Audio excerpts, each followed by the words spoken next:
గురుగారు ఇప్పుడు ఈ ఆంజనేయ స్వామికి సంబంధించినటువంటి హనుమాన్ చాలీసా దాని గురించి చెప్పండి. హనుమాన్ చాలీసా నోట్ పాట వస్తుంది. ఇంకోటి అంజనేయ దండకము. నాకోటి స్వామి ఒక్కటి గురువుగారి ఆశీర్వాదం ఇప్పుడు నేను అంటున్నా, కానీ నేను పెద్దగా వెళ్ళాను.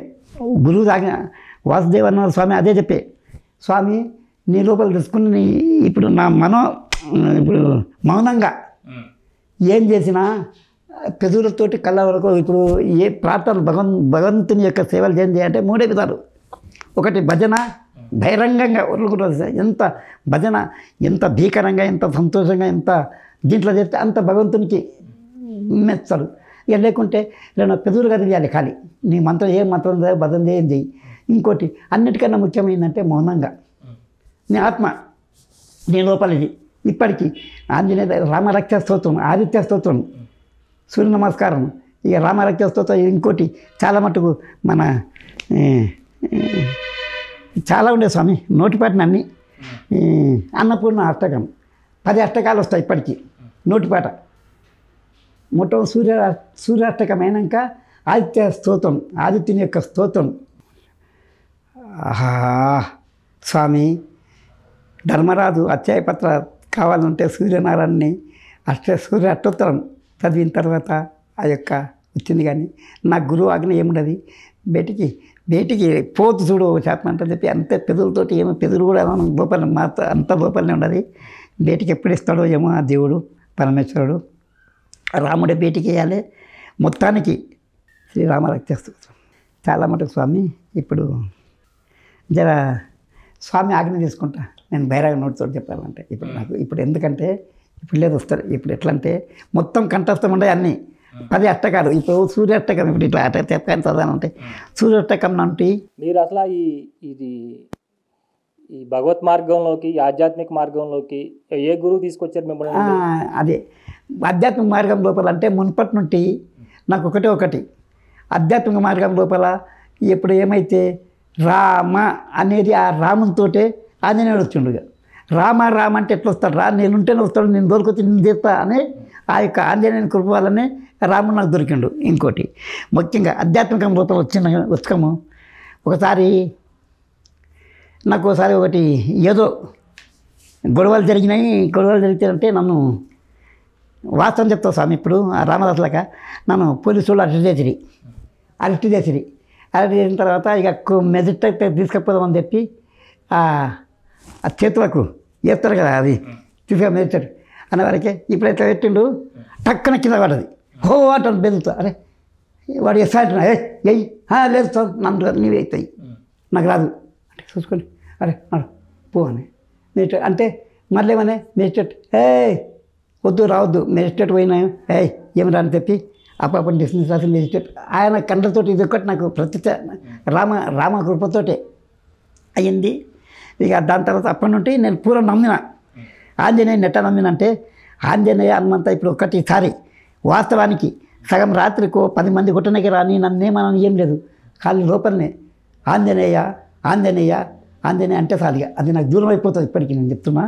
ఇక నాకైతే నమ్మకమైంది. ఇక అదే నేను ఇప్పుడు నీకు చెప్పాను కానీ గురువుగారికి చెప్పిన వాసుదేవానంద గురువు గారికి అడిగి సూక్ష్మం ఇక సారిగా అంతగా చెప్పు. ఇక నువ్వు లోపల ఇక బయటికి వేసుకున్నాక అది ఇప్పుడు ఆ స్వామికి చెప్తే ఏంటి నువ్వు బయటికి వేసుకున్నాక ఏమో చెప్పినావు, ఇప్పుడు నాకు చెప్పినావు, దాన్ని నీ లోపల పెట్టుకో.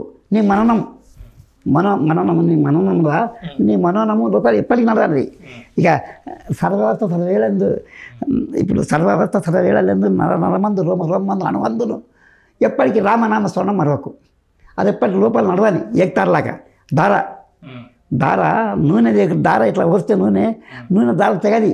అది అయిపోయినంత వరకు తెగది దార. అది అయిపోయిన దార తెగిపోతుంది. అది ఎక్కడది ఇక్కడ. అందుకోసమే చాలా మటుకు స్వామి అది నడిచే అది పని నుండి నాకు భక్తి నడిచింది. ఏం పర్లేదండి. అప్పుడు ఎంత మీ వయసు ఎంత అండి? ఇప్పుడు నాకు వయసు అంటే ఇప్పుడు 30 అంటే చెప్తా 84 వెళ్ళింది. 85లో పడ్డది. ఇప్పుడు 85 అంటే అది కాదు ఇప్పుడు లెక్క. కానీ నాకు ఇప్పుడు ఈ 38 లోపల ప్రపంచ యుద్ధమైంది. దాంతో 2-3 ఏళ్ళకి నాకు చెరుకున్నది. అప్పుడు గుడిసెలు ఇడిచి పిల్లకపోయేటప్పుడు నేను ఆడుకుంటుంటే రజాకర్లు అప్పుడు మాత్రము ఈ పోలీస్ సెక్షన్ లోపల 10-12 ఏళ్ళు ఉన్నా వాళ్ళు ఎంబడి ఉరుకుతుంటే ఇక దాని తర్వాత వయస్సుగా మీరే లెక్క పెట్టాలి. ఎందుకంటే ఇప్పుడు 80 ఈ రామమంత్రం చేయమని మీకు ఎవరు చెప్పారండి? స్వామి రామమంత్రం చేయమని మీకు ఎవరు చెప్పారు? నాకు పరిగి లోపల గురువు ఉండే కాళాపురం భీమ అయితే ఎక్కువ అదేమైంది కాళాపురంలో భీమయ్య పంతులు అని చెప్పి ఆయన ఏం చేస్తుండే వెనక మొదలు ఈ సినిమాలు లేనప్పుడు భాగవతాలు ఆడుతుండ్రి. భాగవతం లోపల ఏం చేస్తుండ్రంటే ఈ యొక్క బ్రహ్మం గారి నాటకాలు బ్రహ్మం గారి ఆటలు పాండురంగ ఆటలు ఇవి వనవాసం అవన్నీ ఆటలు ఆడేటప్పుడు ఆ పంతులు ఏం చేసే అది నేర్పుతుండే పల్లెకి వచ్చి ఆటలు నేర్పాలి. ఆటలు నేర్పినప్పుడు ఏం చేస్తుండే ఆయన అంటే ఆయనకు మైకులు కావాలి, ఆట వేస్తున్నప్పుడు డ్రెస్సులు కావాలి. ఆ డ్రెస్సులు మైకులకి ఎవరు నాకే చెప్పాలి. నాకు తెలిసి నేను కర్నూలుకి వెళ్ళి డ్రెస్సులు తీసుకురావాలి, మేకప్ వాళ్ళతో చెప్పాలి. మైక్ మాత్రం నాదే కరెంట్ మైక్. ఇట్లా అంటే కరెంట్ అంది మైక్ అయితే మేము మొత్తం చూడగలిగే అంత ఆ కాలంలో అంత ఫేమస్ ఉన్నది. మైక్ పెట్టి పిలుస్తుంటే ఆయనకు ఈ నాటకాలు ఆడుట్లా ఆమెకు స్వామి ఒక తల్లి దొరికేది జగన్మాత తల్లి శంకరమాంబ మన కాళాపురంలో ఆయమ్మ శిష్యుని తీసుకుని అయితే దాని తర్వాత నేను ఇంత ఉంటాం కదా, అరే నేనేం చెప్తాను నాయన ఇక నీకు కూడా తారక మంత్రం ఇస్తా నువ్వు బాగుపడతావు అని చెప్పి ఆ యొక్క పున్నం నాడు ఇదే మన చైత్ర పున్నం ఇప్పుడు వస్తుంది, అదే అదృష్టమే ఉన్నది. ఈ పున్నం నాడు ఈ లొంక లోపల పరికి దగ్గర లొంక ఉండదు, లొంక అనేది ఉన్నది. అక్కడ చాలా మట్టుగా ఆయన భీమయ్య పంతులు ఎన్నో వ్యాధులు బాగా చేసిండు. కానీ ఒక శంకుల స్వామి ఇప్పటికీ ఏడగంటలో చూడలేదు నేను.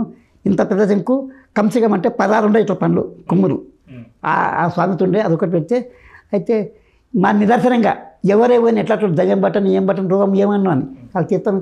ఆ మహిమ చాలా చూపిస్తే ఆ శంకరమాత తల్లిదే. ఆయన నాకేం చేస్తే పున్ననాడు రామికర అని ఏం స్వామి అంటే ఏం లేదు అయితే నువ్వు కూర్చోన్నాయి గుండంలో అక్కడ అందే కూర్చొని కూర్చో అంటే దాని తర్వాత ఏమైనా ఏం లేదు నువ్వు కళ్ళు మూసుకొని కూర్చో, నేను వస్తా. ఆజ్ఞ దొరికింది నాకు. ఆ శ్రీరాముంది ఆంజనేయ ఆజ్ఞ దొరికింది. ఆంజనేయుడు అక్కడ లొంక ఆంజనేయ అంటారు ఇప్పటికీ. అది ఆజ్ఞ దొరికింది నీకు ఇస్తపో అని. సరే అంటే కూర్చున్నాక సరిగ్గా 11 గంటలకు నాకు చెప్పిండు చెవుల ఇట్లా పెట్టుకొని. చెవులు చెప్పిండంటే వాస్తవం చెప్తున్నా ఆ యొక్క నెత్తి 1000 పక్కలైంది అన్నట్ల. అది మెల్లగా చెప్తున్నాను ఇట్లా ఎవరు వినరు కానీ ఆ శబ్దము ఓం అనే శబ్దం ఓ అంటున్నాని ఈ శిరస్సు 1000 పక్కలైనట్ల అంత భీకరంగా వచ్చా తారక మంత్రం చెప్పాను. అన్నాక చెప్పేయండు. మళ్ళా నేను వచ్చే వరకు లేవకంటే సరే అన్నాడు. 11 గంటలకు ఇచ్చింది. 5 గంటల వరకు అంటే నాకు తెలియదుగా ఆయన వచ్చి ఊపిండంట నాకు అర్థం చెప్తాడు. ఎంత ఊపి ఇట్లా అంటే దొబ్బితే కూడా ఎంత ఏమా అని మళ్ళీ మంత్రం చెవిలో ఊదినాక అంటే చెప్పి లేచిన. అదొక్కటి నాకు ఆ తారక మంత్రమే ఈ పొద్దు నాకు పనిస్తున్నది. ఏం లేదు ఆ తారక మంత్రం ఆ యొక్క రాముని యొక్క మంత్రమే తారక మంత్రమే. దాని లోపల ఇంతవరకు నన్ను తెచ్చింది అదే నాకు ఆ భయం అనేది లేకుండా నా జీవితమే కానీ నీకు ఎవరే కానీ నాతో వచ్చిందంటే తారక మంత్రందే.